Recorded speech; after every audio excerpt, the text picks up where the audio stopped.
Alors bonjour à tous, je suis ravi de vous retrouver en ce vendredi matin, comme tous les vendredis. Qu'est-ce que tu fais de 9 h à 10 h avec Omar Izem. Et bien sûr, vous le savez, j'ai toujours des invités pour vous faire rêver, pour vous faire fantasmer, pour vous faire avancer dans la vie. Voilà, c'est bien, c'est de toute façon une émission bonne humeur. J'ai des invités très sympas aujourd'hui.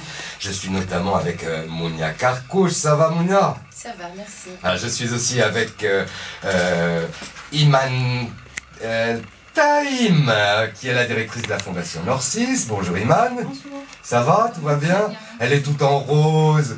Elle est sympathique, ça veut dire que on est dans la lumière, dans la bonne humeur, et elle est venue bien sûr avec le président de la Fondation Nord6 qui s'appelle Tariq Zidi, qui est un vieux copain que je connais depuis longtemps. Ça va Tariq? Ça va, merci Michel de nous avoir invités. Je suis très content. De nous avoir fait l'honneur avec le défilé qui va se faire au niveau c'est pas pour toi Tariq, parce qu'elle ne fait pas les maillots de bain pour les hommes pour l'instant. Mais là je lance un appel pour qu'elle fasse aussi de la création pour les hommes. Hein. Elle va le faire, elle va le faire. Alors, vous êtes venus Iman et Tariq pour parler de l'automne à Marrakech, mais pas pour parler des feuilles mortes qu'on ramasse et de la couleur des arbres qui va changer, mais d'un événement qui est le troisième ici, la troisième édition. L'automne à Marrakech, c'est tout un ensemble de petits événements avec des stages, des ateliers et tout ça avec des associations. On va parler de tout ça ensemble tout à l'heure et c'est très sympa que vous soyez venus en parler parce que c'est un événement qui commence à compter un petit peu dans la vie des Marrakechis, l'automne à Marrakech. On va voir de quoi il s'agit tout à l'heure. Je vais rappeler aux auditeurs qu'ils peuvent évidemment vous appeler pour avoir quelques précisions ou vous poser des questions. Voilà, d'ailleurs ce serait bien que des gens appellent et demandent à notre amie Mounia comment on devient créatrice de maillots de bain, parce que c'est vrai que c'est particulier, tout le monde a envie d'être créateur et de créer des vêtements, mais maillot de bain c'est top, moi je trouve c'est une très bonne idée. C'est particulier, est-ce que tu as fait une école et tout ça, on va savoir ça tout à l'heure. En attendant, on va démarrer cette émission avec le Cash News. Alors, Tariq, bon bien sûr le maillot de bain c'est quelque chose d'à part, c'est un événement un petit peu de rêve, etc. Nous on va rêver aussi avec l'automne de Marrakech, ça c'est tout à fait autre chose. Qu'est-ce que c'est l'automne de Marrakech que tu organises déjà depuis la troisième édition cette année? Bah, après l'été, il y a l'automne. Il y a l'automne, oui. Voilà, alors l'automne arrive. Alors, fini les maillots, hein. Mais là, peut-être tu peux proposer des vêtements de plage. Ça, pour se couvrir un peu quand il commence à faire chaud. Il fait encore chaud. D'accord, d'accord. Mais ouais, à Marrakech, on a l'avantage qu'on peut encore aller à la piscine. C'est moi en Belgique, il faut oublier. Ah, oublier, oui. Alors, moins 10 degrés. Les piscines couvertes, c'est tout. Alors, l'automne de Marrakech. D'abord, on va expliquer qu'est-ce que c'est cet événement, l'automne à Marrakech. Nous arrivons la troisième édition. C'est quelque chose que la Fondation Nord6 a créé il y a déjà donc 3 ans maintenant. Qu'est-ce que c'est? En fait, il y a 3 ans, avant ça s'appelait le printemps de Marrakech. Ah bah voilà, on fait toutes les saisons, tu voilà, vois, l'été l'année prochaine. Et pour pas qu'il y ait de connotation politique, comme il y a eu le printemps arabe, on a changé, on est passé à l'automne. D'accord. L'automne, maintenant, on est à la troisième. Voilà, l'automne de Marrakech, qui réunit à peu près une trentaine d'associations sur 3 domaines. Le premier domaine, c'est la formation et la création de l'emploi. Le deuxième domaine, c'est l'environnement. Et le troisième domaine, c'est la santé. Et donc, ces associations... Ça, depuis les 3 éditions, ce sont les 3 domaines sur lesquels vous vous axez. Oui, voilà. C'est les 3 domaines sur lesquels on a accès. Et il y a des associations qui sont professionnelles dans le domaine de la formation et de l'emploi. Pardon, c'est ouvert à tout le monde. C'est ouvert à tout le monde. C'est ouvert à toute la population, c'est-à-dire que tous les gens peuvent participer à votre événement d'une manière ou d'une autre. Oui. L'automne de Marrakech se veut un lieu de rencontre où habitants et touristes peuvent venir se retrouver pour partager la réalité de la vie quotidienne dans notre région et dans notre pays. C'est-à-dire de montrer par exemple aux touristes comment on vit ici à Marrakech et pas de les cantonner dans leurs hôtels, sur leur transat. Et voilà, c'est donc un mélange avec la population et des rencontres. Des rencontres. C'est comme ça qu'il est né l'événement, à travers des manifestations culturelles, des tables rondes, qui sont les prétextes des rencontres placées sous le signe d'échange. D'accord, mais est-ce que, franchement, à ton avis, un touriste, il a envie d'arriver ici et de se retrouver sur une table ronde alors qu'il bosse toute l'année, machin? qu'est-ce que vous lui proposez pour le rendre cet événement attractif? Attractif, par exemple, il y a des expositions de coopératives féminines de produits d'artisanat. Ça, c'est bien, oui. Ils montrent comment ils fabriquent leurs produits et ça donne envie de touristes de venir et voir comment ça se passe. On a organisé même dans des lycées où on a accompagné des jeunes à créer des projets générateurs de revenus dans leur lycée où ils ont fait la distillation de plantes aromatiques et médicinales. D'accord, ah oui, ça c'est bien. Voilà, donc, oui, ça c'est un gros projet que vous aviez mis en place d'ailleurs sur une des régions du Krauss, hein, n'est-ce pas, tout un projet sur l'agriculture, notamment sur les oliviers et les plantes médicinales et aromatiques. Iman, donc on va rappeler les dates de cet automne de Marrakech, alors ça commence bientôt. Oui, la 3e édition de l'automne de Marrakech va se dérouler du 16 au 29 novembre. Oui. Donc le 16 novembre, ça sera l'ouverture. Alors, il y a un grand événement pour l'ouverture. Où est-ce que ça va se passer déjà? Oui, il va être déroulé à l'Institut des techniciens spécialisés en agriculture. Oui. Marrakech. D'accord. Donc il va y avoir... C'est où ça? C'est à Souila. À Souila. Je ne sais pas où c'est. C'est à 30 km de... 14 km de Marrakech. Ah, c'est pas la même chose. Voilà. Vous avez prévu des minibus pour emmener les touristes? Oui, on a prévu des minibus, tout est organisé, il y a le lieu de rencontre pour le départ, etc. Alors, le thème de cette édition de cette année, c'est quoi, Iman? Le thème, c'est Ensemble, relevant le défi de la performance. Waouh, dis donc, c'est pas rien ça, hein. La performance. Mais c'est quand même très général. Alors, il faut quand même qu'on arrive à dire qu'est-ce que ça veut dire la performance. Pourquoi vous avez choisi ce thème-là? Le choix du thème, il est en coordination avec ce que j'ai dit tout à l'heure, c'est-à-dire la formation et l'emploi, c'est-à-dire chercher les jeunes une performance économique et créer de la richesse et de la valeur ajoutée. D'accord, c'est-à-dire qu'en fait vous allez apporter un plus à tous les gens qui vont participer à un certain nombre de vos événements. On va voir quels sont les événements phares, par exemple, de l'automne à Marrakech cette année.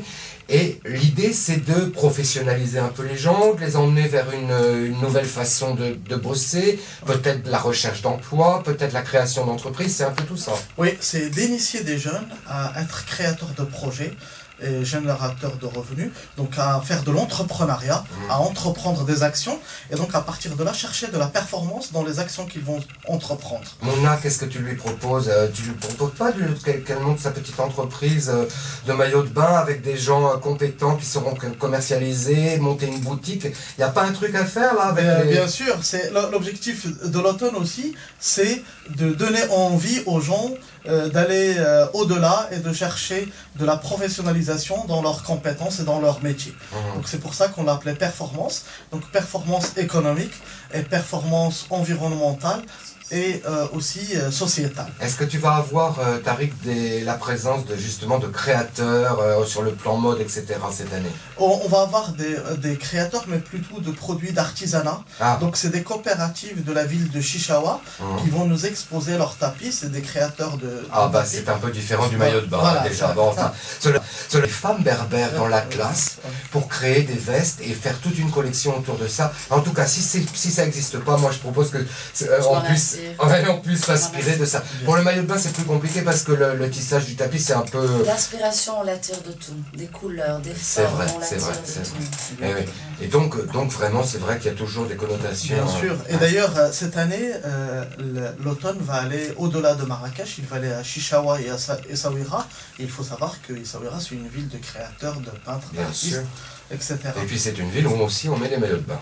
Voilà, puisqu'on est au bord de la mer, voilà, et que l'été, il y a beaucoup de gens qui vont y passer leurs vacances, des Marrakechis notamment, puisque c'est une des stations les plus proches de Marrakech. Voilà. Quels sont les trois, on va dire, les moments les plus importants de l'automne de cette année qui sont prévus? Oui, les trois événements phares, ça sera l'ouverture. Alors, et on va rappeler où ça va se passer, ça?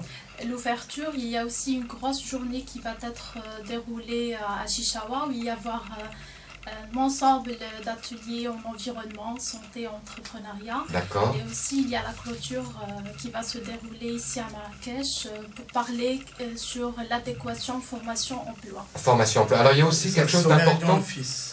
Il y a aussi quelque chose d'important, c'est la caravane médicale, Tariq. Voilà, la caravane médicale. Ça c'est bien parce que là c'est une façon d'aller au-devant de la médecine, enfin comment on va dire ça, du soin qu'on peut apporter aux gens, ça va être gratuit. Oh, c'est gratuit. Et vous allez vous balader dans différents villages, hein, voilà, si j'ai bien compris. L'avantage c'est qu'il y a une quarantaine de médecins qui nous accompagnent aujourd'hui, c'est une association de médecins.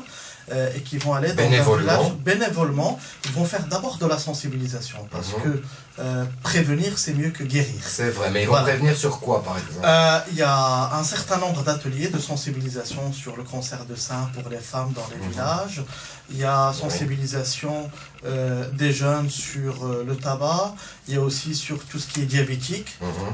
Donc pour pas manger trop de sucre. Et ça c'est de la sensibilisation, donc c'est plutôt prévention. Prévention. Est-ce qu'il y a des soins qui seront apportés? Il va y avoir une caravane médicale avec 7 spécialités.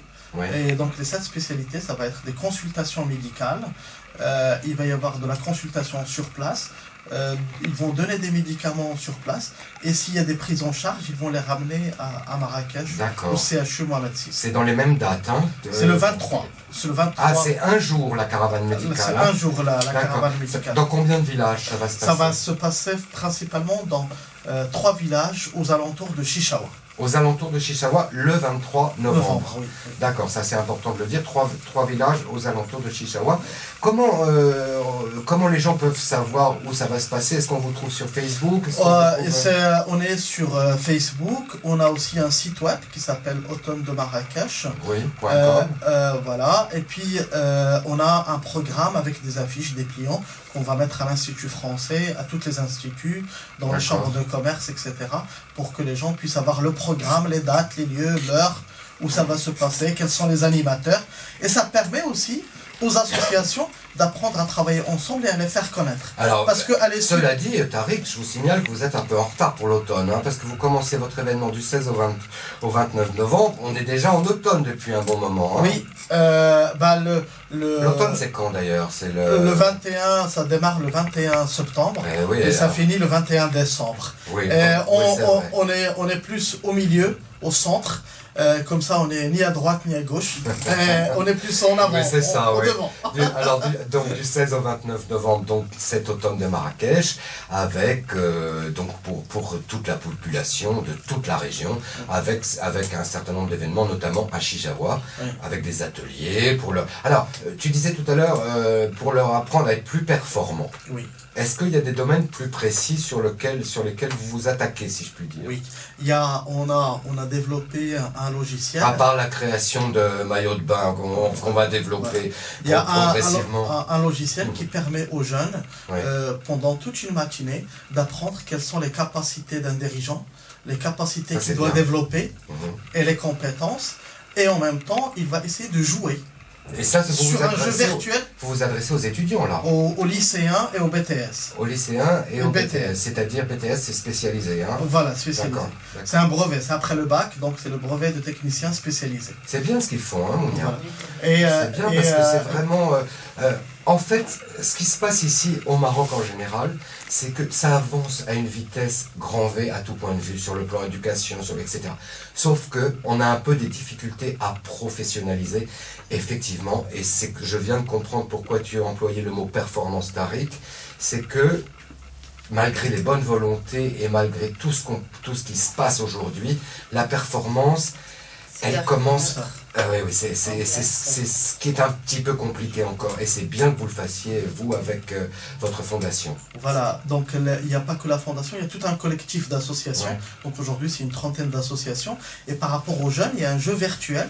Donc après, on l'installe sur des machines, et ça leur permet, pendant toute une journée, de jouer sur un jeu, de pouvoir prendre des décisions, de pouvoir investir, de pouvoir comment diriger une entreprise. Et à l'issue de ça, donc c'est un petit concours. On peut poser la question à Mounia parce qu'elle est auto-dirigeante de sa propre entreprise. Indépendante. Donc tu as, Mounia, décidé un jour de te lancer et de faire ta propre petite boîte, de monter ton truc, etc. Est-ce que c'est facile? Non, pas du tout. C'est un vrai parcours. Pas du tout, et effectivement, d'avoir des personnes comme ça qui vous épaulent, qui vous soutiennent et qui vous dirigent, qui vous amènent des informations que vous ne connaissez pas forcément, des subsides et des aides aussi. Parce que les jeunes, quand ils démarrent, monter une petite entreprise, on n'a pas forcément les moyens de lancer tout ça. Et c'est vrai que c'est pas mal d'avoir des gens qui nous soutiennent dans ce sens. Ouais, l'objectif, c'est de leur donner une vision et de leur dire qu'il va falloir mettre en place une stratégie, et que cette stratégie, il va falloir l'accompagner tous les jours pour pouvoir atteindre la performance. Si on prend par exemple l'exemple d'un projet que vous avez mis en place sur l'agriculture dans la région de Marrakech, avec la fondation notamment, et l'Agence pour le partenariat et pour le progrès, en fait, vous voulez passer du stade où le cultivateur cultive au petit bonheur la chance son produit et va le vendre comme il peut à droite et à gauche. Vous voulez passer au stade performant, c'est-à-dire non seulement il apprend à gérer une entreprise, comment on fait une vraie récolte professionnelle, comment on fait une analyse de terrain, comment on fertilise les sols, etc., etc. Donc, vous le rendez professionnel. Et comment distribuer. Et comment distribuer, et comment le commercialiser, etc., etc. Et ça, c'est très important. Mais ça, c'est quelque chose que tu as dû apprendre toi. Sur le tas. Hein, forcément, parce que les maillots de bain, les dessiner, c'est une chose. Après, il faut les vendre. Oui, et chez moi, les vendre en Belgique, avec le temps qu'on a, c'est pas l'idée. Ah ben quand même, les vendre qu'en juillet et encore. Et encore, mais enfin, les Belges, ils partent aussi en vacances. Voilà, mais c'est pour ça. Il faut venir à Marrakech. Mais d'ailleurs, Mounia présente sa première collection à Marrakech, là, samedi qui vient, donc c'est top. C'est top, il faut y aller, il faut aller voir à quoi ça ressemble. Donc, on parle de l'automne de Marrakech, donc avec, on vient d'en parler, cette caravane médicale, notamment dans les villages autour de Chichaoua, le 23 novembre, et puis d'autres éléments importants, événements importants entre le 16 et le 29 novembre. Par exemple, est-ce qu'on peut... alors, on a parlé de performance, parce que c'est le thème de cette année, donc vous avancez vers la performance, ok. Oui. D'autres événements importants qui vont se passer c'est ce que j'ai dit tout à l'heure, c'est la sensibilisation des jeunes à l'esprit d'entrepreneuriat et d'entreprendre. La particularité cette année, je vais laisser Iman en parler, c'est par rapport à l'environnement et à la plantation. C'est bien ça. Donc l'environnement, d'abord vous savez très bien ce que vous faites parce que c'est très à la mode. Ouais. Hein, le côté vert, le côté écolo, on pourrait envisager aussi une collection tournée un peu sur l'écologie, sur le côté couleur environnementale et tout ça, hein, n'est-ce pas? Donc en fait, il y a un rapport toujours entre les gens. C'est intéressant. Alors Iman, oui, le côté environnement. Qu'est-ce qui se passe, qu'est-ce qui va se passer à l'automne de Marrakech cette année sur l'environnement? D'accord. Sachant que la province de Chichaoua est en grande majorité rurale. Oui. Donc la principale activité, c'est principalement l'agriculture, l'artisanat et l'élevage. Donc on a concentré des actions sur l'agriculture. Alors ça va... Exemple d'action, c'est-à-dire que vous leur faites des stages, des ateliers, Oui, il y aura des ateliers sur l'agriculture qui seront animés par l'Institut des techniciens spécialisés en agriculture de celui-là. Donc il y aura aussi des professionnels et des formateurs en agriculture qui vont participer à ces ateliers. Il va y avoir aussi la plantation des oliviers au sein du lycée technique Chichaoua. C'est-à-dire que vous allez leur apprendre à planter des oliviers, mais ce sont déjà des étudiants en agriculture, si je puis dire. Donc ils sont un peu avertis quand même. C'est pas comme si vous alliez donner un cours sur par exemple à moi ou à Mounia sur la plantation d'oliviers. Ce sont déjà des futurs agriculteurs. Oui, des futurs agriculteurs, mais généralement on voit la plantation, mais on ne sait pas comment la faire, parce qu'il y a des techniques spécifiques pour la planter. On va faire aussi découvrir aux étudiants qu'est-ce que c'est que l'olivier, comment ça se passe, sa conduite. Ça donne des olives, hein, c'est tout ce que je sais. Voilà. Maintenant, je ne sais pas quand il faut les cultiver, je ne sais pas quand il faut les cueillir, je ne sais pas s'il faut tailler, parce que c'est important, quand il faut le planter. Est-ce qu'on peut déplanter un olivier et le planter ailleurs? Voilà, c'est important. Ça se passe où, ça? Ça se passe au lycée technique Chichaoua. Chichaoua, lycée technique, quel jour? Le 23 aussi, le 23 novembre. Le 23 novembre, ouvert à tout le monde. Donc les gens qui ont envie d'aller un peu s'intéresser à l'olivier, et comment on le plante, parce que il va y avoir plantation de 300 oliviers. Bien. C'est un don qui a été donné par l'école d'agriculture. Des petits alors, des petits Des oliviers. petits, donc 300 oliviers qui vont être plantés. Combien de temps ça met un olivier pour produire quand tu le plantes un petit? Allez, yallah, tant pis, je te fais un piège. Voilà. Là, Tu vois, voilà. Iman va nous répondre. Parce que Actuellement, il y a des variétés d'oliviers qui peuvent donner des produits au bout de 3 ans. Donc, ce sont des variétés espagnoles comme Picual, l'Arbequine. Tu qu'elle est très au courant. Hein. Ouais. Oh là là, il faut aller à cette... Je croyais vous piéger, mais pas du tout. Alors, donc il faut aller à cet atelier sur l'olivier. Ça se passe au lycée technique de Chichaoua. C'est le 23 novembre. Voilà. Ça, c'est à quelle heure, on peut le savoir, ça? Ça démarre de 9h jusqu'à... et pour tous les jeunes, et également pour tous les jeunes agriculteurs, et puis les futurs exploitants, et puis tous ceux qui s'intéressent à l'environnement en général. Ça, c'est intéressant. Autre événement prévu? Prévu, c'est la clôture qui va se passer à Marrakech. Oui, et avec un spectacle et tout. Voilà, ça va se faire avec un petit spectacle de l'association des amis du lycée Salah el-Ayyoubi. Et en même temps, il va y avoir projection d'un film qui va faire dérouler tout ce qui s'est passé pendant les 2 semaines. Donc on a un photographe professionnel qui nous accompagne pendant l'événement. D'accord. Mais est-ce que, moi j'ai une question, parce que comment vous arrivez à attirer puisqu'on parlait d'échanges entre populations et touristes, par exemple. Voilà. Comment, avec le système dont on a parlé, c'est-à-dire les ateliers sur l'olivier, pour les jeunes lycéens, pour les autres, etc., comment vous arrivez à intéresser les touristes avec Voilà, on a réussi à attirer les touristes à travers la société civile. On a des partenariats avec des associations, principalement en France, mais aussi des associations internationales. Et ils communiquent l'événement auprès de leurs membres qui viennent nous rendre visite lors de cet événement. Donc c'est comme ça qu'on a réussi à attirer les touristes, c'est à travers principalement des partenariats avec des ONG internationales. Très bien. Alors, je veux aussi que tu dises, Tariq, où est-ce qu'on peut vous trouver, s'inscrire à tous les événements qui se passent pour cet automne de Marrakech. Est-ce qu'on peut te trouver sur Facebook? Oui, il y a une page groupe Facebook qui s'appelle Automne de Marrakech. Automne-de-Marrakech.com. Automne de Marrakech, ça c'est le site web. Et sur Facebook, il faut taper Automne de Marrakech. D'accord, super. Voilà. Donc je rappelle les dates du 16 au 29 novembre, mais on va en reparler d'ici là avec des gens qui organisent des choses ponctuellement. Par exemple sur l'agriculture, sur l'olivier, je sais pas quoi, on va sur la santé. Sur la santé, on va recevoir dans cette émission. Sur l'entrepreneuriat. Qu'est-ce que tu fais des choses sur des choses plus ponctuelles. Merci en tout cas à Iman et à Tariq d'être venus pour parler de cet automne de Marrakech qui commence donc le 16 novembre ici à Marrakech avec une petite cérémonie de clôture. Ça se passera où?